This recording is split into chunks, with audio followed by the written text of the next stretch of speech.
Ձեռք բերեք իտալական նրբագեղ ու բարձրակարգ սալիկների նշված տեսականին, վճարելով բացառիկ 4400 դրամ 1 քառակուսի մետրի համար։ Շնորհակալություն։ Հաջորդ հարցը Անդրանիկ Քոչարյան համեցեք։ Շնորհակալություն։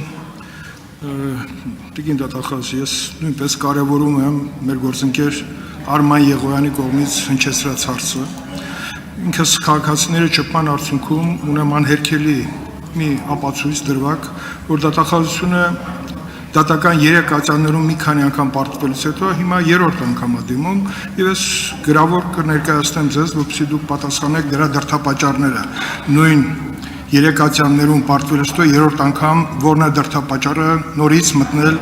առաջինից մինչև վճարաբեկ դատարան գործընթացի մեջ։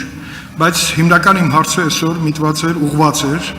հոկտեմբերի 27-ի հետ կապած անջատված մասի քննությանը, որի մասին մենք որևէ բան չլսեցինք, առավել ևս, երբ որ դուք 5 րոպե ունեիք եւ կարող եք այդ հարցի շուրջ մեզ տեղեկացնեիք, ինչ է տեղի ունենում եւ ուր ենք հասել։ Նամանավանդ, որ վերջերս տեղի ունեցավ հարցազրույց Սուրեն Սարգսյանի եւ Սամվել Բաբայանի միջեւ, լրագրող Սարգսյանի, եթե չեք նկատի, ես ընթերցեմ այդ հարցի կարևոր դրվագը, որը 27-ին առնչվում։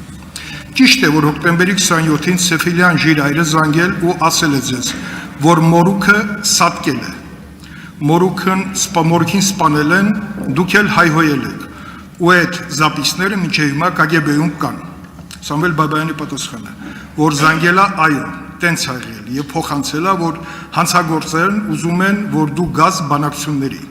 Ես բացատրել եմ, ասելով, որ զեկուցեք նախագահի ապարատ,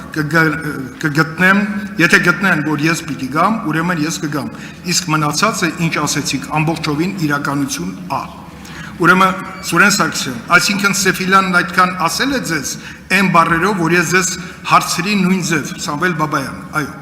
Սա շատ կարևոր դրվագ է, ես գիտեմ, որ նախաքննական մարմինը չի կարողացել այդ ժամանակ գտնի Ժիրայր Սեֆիլյանին եւ հարցաքննի։ Հետագայում դեպքերը այլ ձև զարգացան եւ հիմա այս դրվագը ինչ է կարծում, չարժի որպեսզի նախաքննական մարմին անջատված մասով մի հատ բանանի, ուսումնասիրի, արձագանք հետ այսօրցի շարունակեմ։ Այս դրվագին ծանոթ եք թե չէ, հարցազրույցի։ Ես իր առաջի հարցից կսկսեմ, երբ որ 3 ատյանով բողոքարկումից հետո պարտվել բառը օգտագործեցիք, ես ենթադրում եմ բողոքարկումն նկատի ունեք, ուր ենք բողոքարկել, պարոն Քոչարյան, 3 ատյանը Հայաստանի Հանրապետությունում։ Ուր է բողոքարկել հետո։ 3 ատյանով, այո, եւ համաձայն չի եղել դատական ակտի հետ։ Պարոն Քոչարյան, գրավոր ներկայացրեք կոնկրետ օրինակը, բայց գնահատական տալուց առաջ ես կխնդրեմ իրավական կողմը հարցի նայել։ Այո, լինում են իրավիճակներ, որ մենք համաձայն չենք առաջին ատյանի դատարանի դատական ակտի հետ։ Մենք այո, համաձայն չենք լինում նաև վերաքննիչ։ Ու ես ձեզ օրինակներ կբերեմ, շատ կոնկրետ ձեզ օրինակներ։ Նախագահ, ինձ թվում է ինձ ընդհատել երևի չի կարելի, չէ՞, ստորակարգի։ Ես ընդհատել չի կարելի, բայց դուք հարց եք ուղղում պատգամավորին, դրա համար ես չմիջամտեցի։ Ես խնդրում եմ տիկին գլխավոր դատախազ հարցը լսելուց հետո հարցին արձագանքել, պատգամավորին հավելել հարց չտալ եւ երբ որ արձագանքի ժամանակ հավելյալ բան կունենա ասելու, կավելացնի դրան նույնպես կկարողանաք արձագանքել։ Շնորհակալ եմ ֆորմատը պահենք, որպեսզի Շնորհակալություն, ես ունեի պարզաբանում ստանալ, որպեսզի կարողանամ հարցին պատասխանել։ Այո, լինում են իրավիճակներ, որ մենք համաձայն չենք։ Նույն քրեական ենթամշակույթի հետ կապված 2 ատյանների հետ համաձայն չլինելու դեպքում մենք բողոքարկում ենք վճռաբեկ դատարան։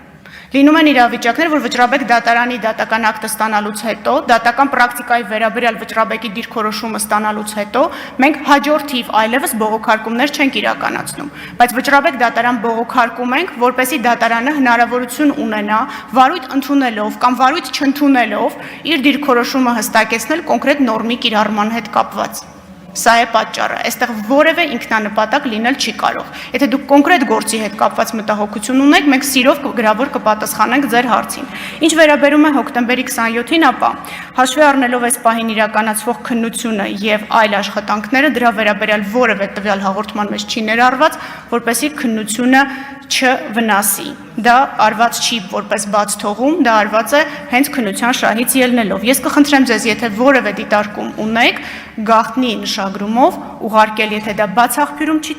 զետեղված, եւ եթե բաց աղբյուրում է զետեղված, եւ կարծում եք, որ նախաքննության ուշադրությունից վրիպել է, խնդրում եմ պատգամավորական հարցման շրջանակներում գրավոր ուղարկեք։ Մենք ձեր բոլոր հարցումներին պատշաճ պատասխանում ենք։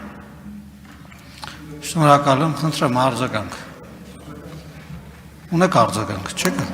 Համեցեք։ Դատախազ, ես կարծում եմ, որ դատախազությունը իր հսկողական գործառույթների շրջանակում, հատկապես այս կարևոր գործերում, նման ինֆորմացիաները, որոնք բաց աղբյուրներում եղել են, պետք է տեղեկացված լինեն, բայց ինչ-որ է անպայման կուղարկեմ եւ բնականաբար ելի կարևորականներ կան, որ այսօր նախկինում նախաքննության ձեռքբերված ապացույցների շրջանակում նաև մեղադրանք ներկայացվել, կալանավորված են եղել դեպքերի քաղաքական զարգացումների պատճառով դեպքերը ազատ են արձակվել։ Խոսքս Ալիկ Հարությունյանի մասին է, Ռոբերտ Քոչարյանի աշխատակազմի ղեկավարը, որը ինչքան ես գիտեմ, հիմա ապրում է Փարիզում։